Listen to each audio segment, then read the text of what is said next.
Cerita dimulai dengan memperlihatkan seorang gadis bernama Natalie yang sedang mengemudikan mobilnya membelah jalur perbukitan terjal di kawasan Los Angeles. Namun, secara tak terduga, sebuah runtuhan batu tebing menghantam jalurnya yang membuat mobil Natalie seketika kehilangan kendali, terlempar keluar dari pembatas jalan dan jatuh terguling ke dalam jurang. Namun beruntung, posisi mobil itu tersangkut di antara celah sempit bebatuan besar.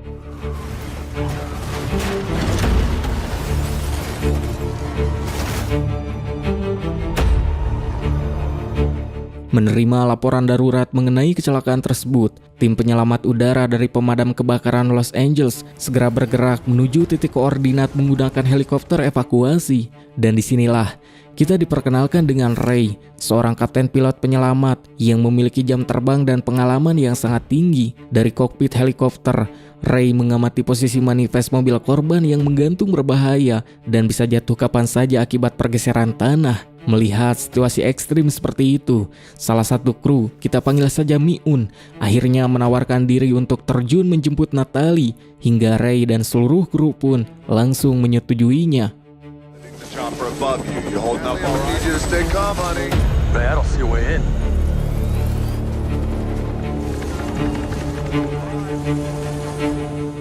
Saat Mi-un sudah siap turun untuk menyelamatkan Natalie, Ray memperingatkan bahwa waktu yang mereka miliki hanya kurang dari 5 menit. Mi-un pun dengan percaya diri mengatakan jika ia hanya membutuhkan waktu 3 menit.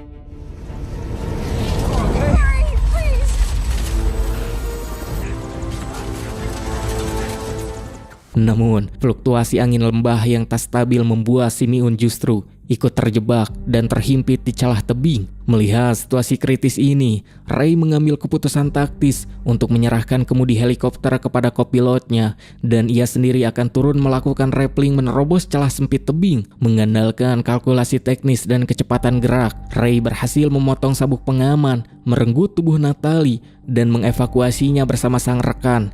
Tepat beberapa detik sebelum mobil tersebut jatuh meledak ke dasar jurang.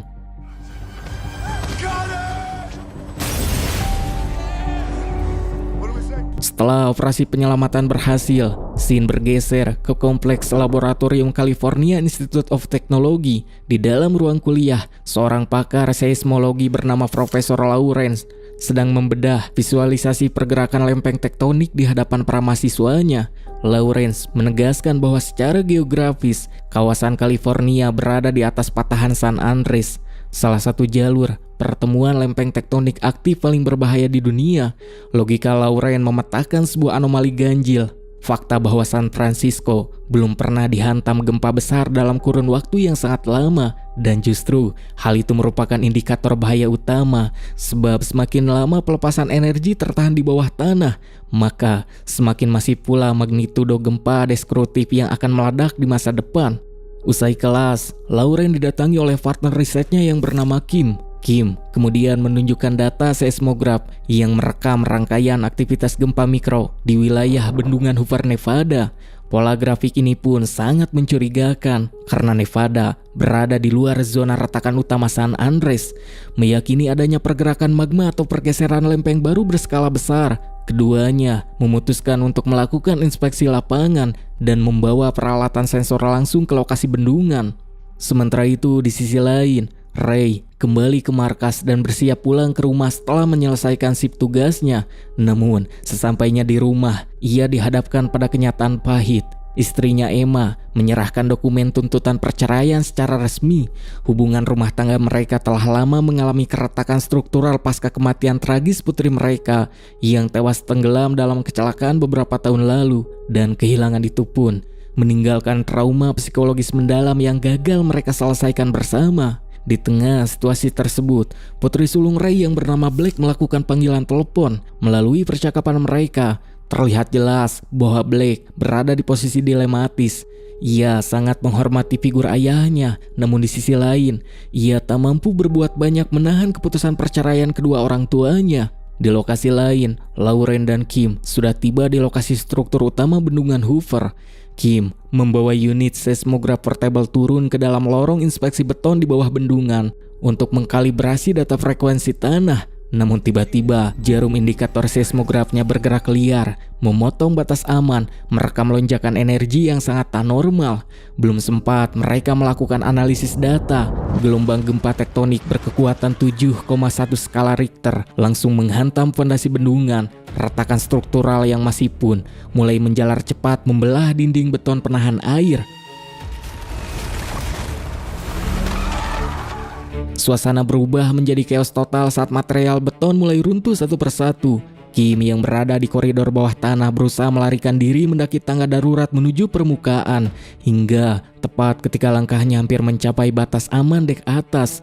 Sebuah guncangan susulan yang jauh lebih destruktif meruntuhkan pilar utama bendungan. Hantaman gempa dahsyat itu pun merubuhkan seluruh sirkuit pertahanan bendungan Hoover. Kim berhasil memanjat tangga darurat dan keluar dari koridor bawah tanah tepat waktu.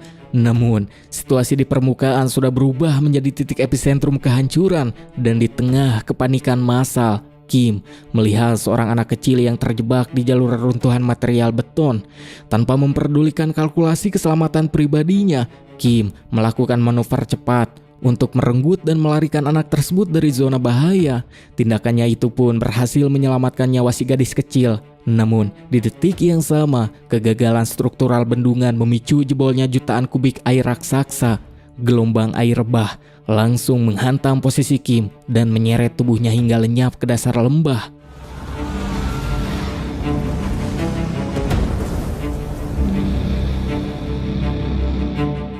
Kabar mengenai hancurnya bendungan Hoover segera masuk ke sistem radio markas pemadam kebakaran.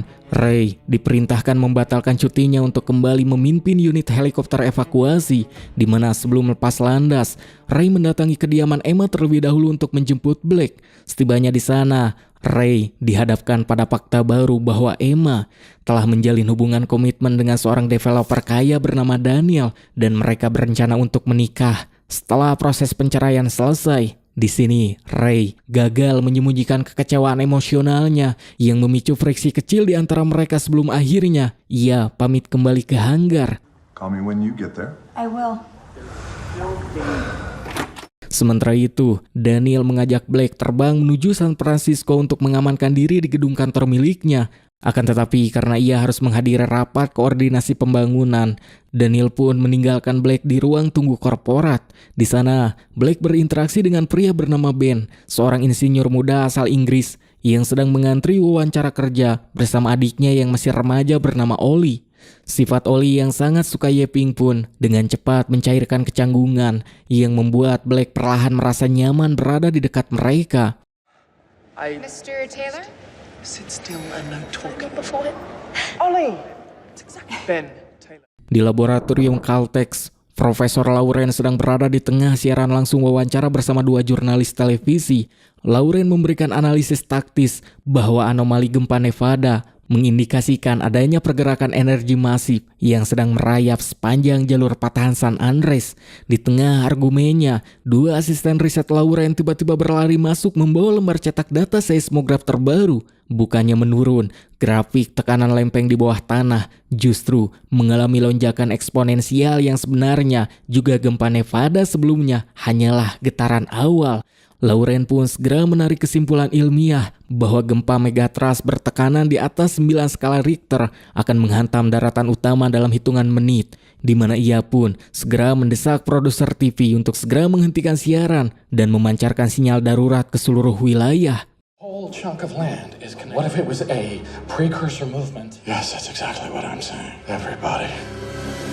Namun, sebelum protokol evakuasi sempat disebarkan, gelombang seismik utama menghantam patahan Los Angeles secara brutal. Struktur tanah bergeser hebat, merubuhkan barisan gedung pencakar langit, dan membelah aspal jalanan kota menjadi lautan puing. Dari kokpit helikopter penyelamatannya, Ray menyaksikan kehancuran massal ini secara langsung. Ia mengunci koordinat gedung tempat Emma sedang berada dan memacu mesin helikopternya menerobos kepulan debu reruntuhan. Di San Francisco, dampak rambatan gempa meruntuhkan struktur basement gedung tempat mobil Daniel dan Blake berada. Mereka sempat mencoba keluar menggunakan mobil, namun sebuah guncangan susulan meruntuhkan atap beton tempat parkir tersebut.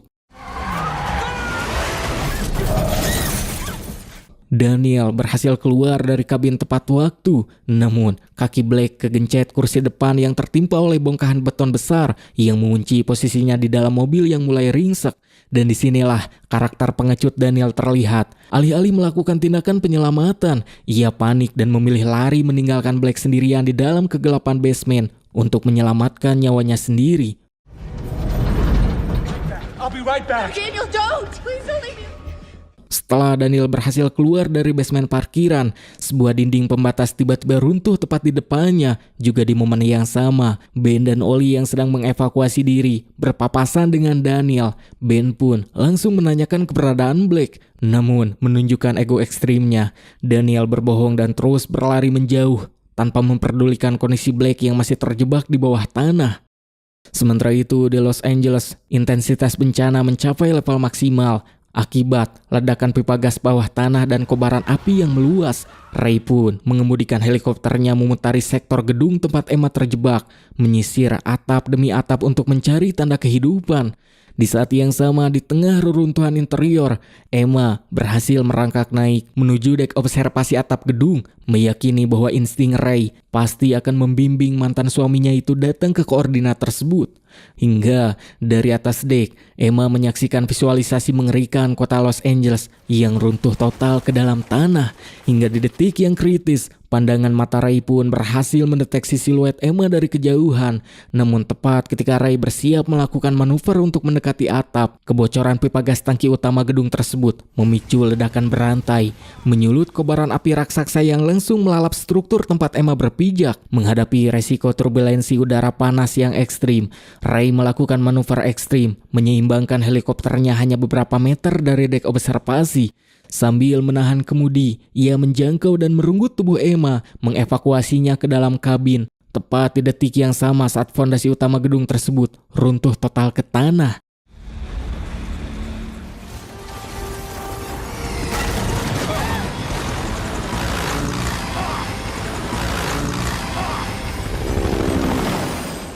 Sementara itu di San Francisco, posisi Blake semakin terancam di dalam mobil yang ringsek. Akan tetapi, mengabaikan instruksi Daniel yang melarikan diri, Ben dan Ollie memilih bergerak turun kembali ke dalam basement untuk menemukan Blake yang sudah hampir hilang harapan.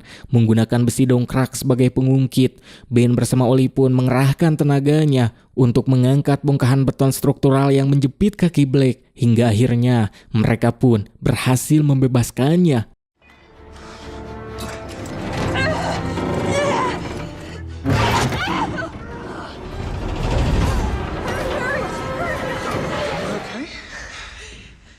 Sementara itu, Ray dan Emma yang sudah berada di posisi aman akhirnya bisa sedikit merasa lega. Namun, mereka segera menyadari jika seluruh jaringan komunikasi seluler dan akses jalan darat telah terputus total. Di momen inilah Emma mengingatkan Ray bahwa Blake masih tertahan di San Francisco, epicentrum berikutnya dari patahan San Andreas. Tanpa membuang momentum, Ray pun langsung menyusun rencana darurat untuk menembus batas udara. Sebab bagi kalkulasi hidupnya, keselamatan putrinya adalah prioritas mutlak yang tak bisa ditawar.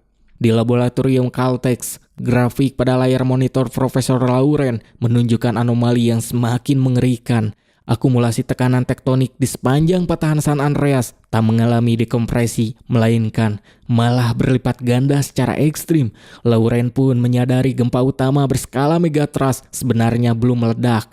Ia pun segera mengintervensi frekuensi darurat pemerintah dan media untuk memancarkan instruksi evakuasi total bagi seluruh warga San Francisco. Namun, kalkulasi waktu ilmiahnya kalah cepat dengan pergerakan lempeng, sebab gelombang seismik destruktif berikutnya langsung menghantam San Francisco, membelah aspal jalan menjadi jurang-jurang tektonik dan meruntuhkan barisan gedung pencakar langit. Dan di tengah chaos tersebut, Blake bergerak mencari toko elektronik yang hancur, mengambil sebuah radio komunikasi darurat dan mencoba memancar pada frekuensi pemadam kebakaran. Aksinya itu pun terbukti berhasil sebab di dalam kokpit, Ray menangkap sinyal audio dari putrinya. Mereka saling bertukar koordinat geografis dan Ray langsung mengunci posisi Blake, juga menegaskan bahwa ia bersama Emma sedang bergerak menuju titik tersebut apapun resikonya. He left me, Mom. He what? Do you remember where we spent Mallory's birthday weekend? We'll explain later, okay, honey? I love you. Hi, you've reached Daniel. Please leave me. Kini, karena jalur darat Los Angeles sampai San Francisco sudah tak bisa dilalui akibat retakan tanah, Ray akhirnya membajak sebuah pesawat ringan bermesin tunggal di sebuah bandara lokal.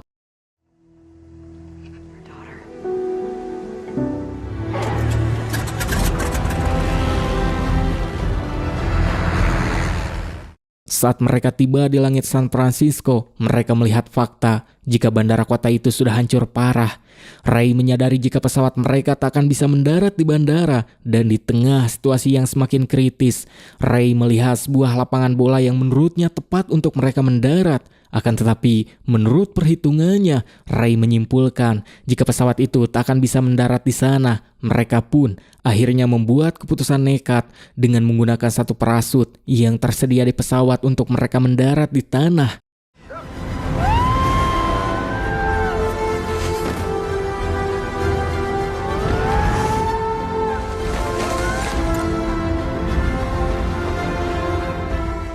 Di pusat kota San Francisco, Blake, Ben, dan Ollie sedang bergerak menuju tempat evakuasi. Namun, langkah mereka terhenti oleh gempa susulan yang sangat dahsyat.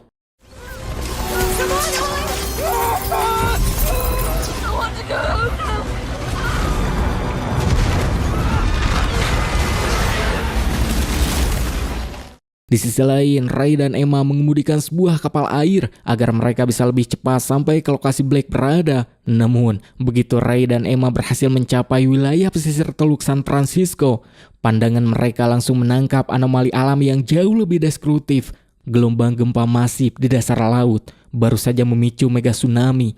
Air laut di teluk mendadak surut ratusan meter sebelum akhirnya membalikan dinding gelombang air raksasa setinggi puluhan lantai gedung yang bergerak cepat menggilas pelabuhan. Massa air masif tersebut pun menyeret kapal-kapal kargo raksasa masuk dan menghantam barisan gedung pencakar langit kota. Juga tepat di saat yang sama, koordinat posisi Blake, Ben, dan Ollie berada tepat di dalam jalur penetrasi utama dinding air tsunami tersebut.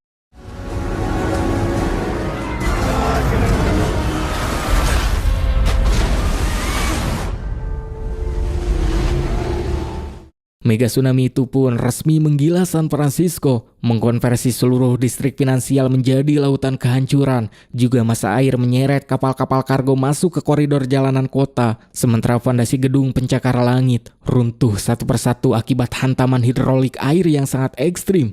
Di tengah chaos massal tersebut, Blake bergerak taktis, memimpin Ben dan Ollie untuk menerobos masuk ke dalam kompleks gedung perkantoran milik Daniel yang strukturnya masih berdiri kokoh.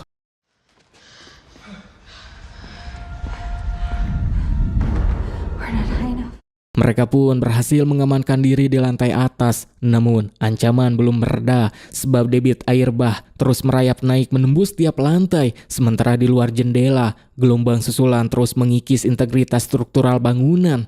Di saat yang sama, Ray dan Emma melakukan manuver air menggunakan perahu karet bermotor yang mereka sita dari pelabuhan terdekat. Rute pelayaran mereka pun sangat krusial sebab arus air dipenuhi puing tajam, kabel listrik tegangan tinggi, dan pusaran air akibat runtuhan bangunan. Hingga tensi memuncak saat sebuah kapal kontainer raksasa yang hanyut tak terkendali mendadak bergerak memotong jalur mereka. Ray pun memutar kemudi secara instan, melakukan manuver tajam hingga perahu mereka nyaris terbalik. Namun akhirnya mereka berhasil lolos dari hantaman lambung kapal kargo tersebut.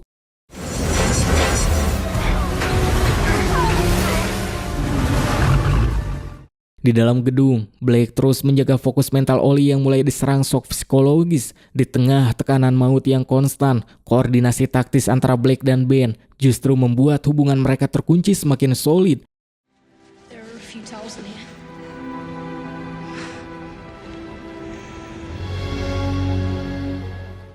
Mengandalkan kalkulasi navigasi udara sebelumnya, Ray akhirnya berhasil mengunci posisi koordinat gedung tempat Blake berlindung. Namun, arus pusaran air di sekitar pintu masuk utama terlalu destruktif untuk ditembus oleh perahu. Ray pun mengambil sebuah keputusan besar.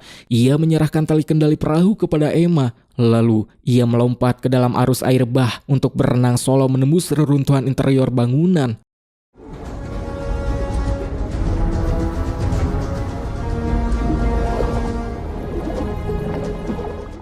Hingga setelah menyisir koridor lantai yang sudah tergenang air total, Ray akhirnya berhasil mendeteksi siluet Blake dan pertemuan emosional tersebut pun terjadi di tengah kepungan air. I love you, Dad.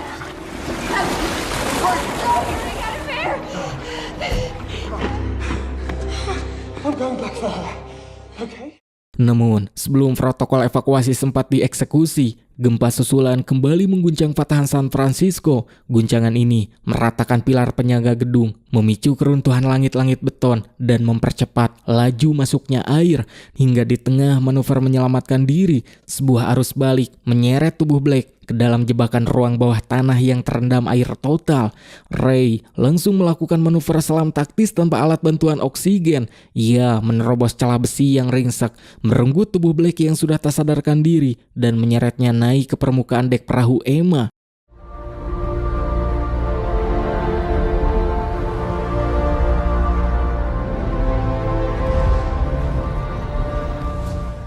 Kondisi Blake pun kini sangat kritis. Ia sudah berhenti bernapas akibat asfiksia air. Di tengah kepanikan Emma, Ray langsung mengambil tindakan medis darurat dengan memberikan kompresi dada dan CPR secara konstan hingga detik demi detik berjalan dengan tensi yang sangat mencengkam, di mana Ray menolak menyerah pada detak jantung putrinya yang sempat hilang. Dan tepat setelah kompresi kesekian kalinya dilakukan, Blake batuk hebat dan berhasil mengeluarkan sisa air dari paru-parunya. Juga sistem pernapasannya pun kembali aktif.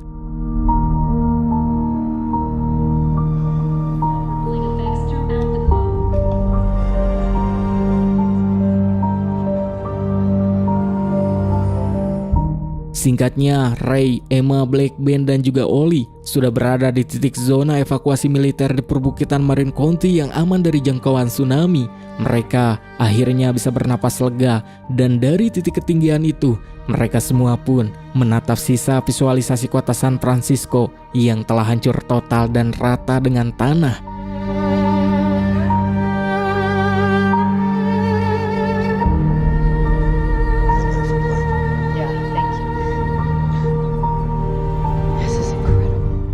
Namun di tengah kepungan puing peradaban tersebut, Ray menyadari satu parameter penting selama sirkulasi inti, yaitu keluarganya berhasil diselamatkan dan kembali berkumpul utuh. Mereka selalu memiliki fondasi dasar untuk membangun kembali kehidupan yang baru dari nol.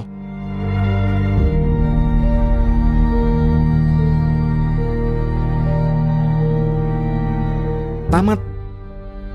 Dari film ini kita menyadari jika alam memang memiliki cara yang kejam untuk mengingatkan kita tentang apa yang benar-benar penting. Saat gedung-gedung pencengar langit runtuh bak istana pasir dan bumi menelan apa yang sudah kita bangun, semua harta benda menjadi tak berarti. Dari perjuangan mereka, kita menyadari jika gempa tak akan membuat keyakinan runtuh, tsunami tidak akan menenggelamkan hati yang tangguh, ledakan tak akan menghanguskan perjuangan, dan retakan takkan bisa memisahkan kebersamaan.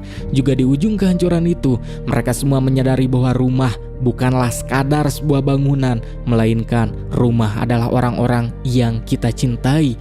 Bencana ini mungkin memisahkan daratan, tetapi bencana ini justru menyatukan kembali hati yang sempat retak. Kita mungkin hanya melihat kehancuran, namun di balik itu semua ada sebuah keluarga yang akhirnya kembali utuh. Segitu saja untuk video kali ini. Like dan subrek jika kalian menyukainya. Abrai Seprakanca Kru yang bertugas pamit undur pamit ungkur dari hadapan Anda. Dan bye-bye.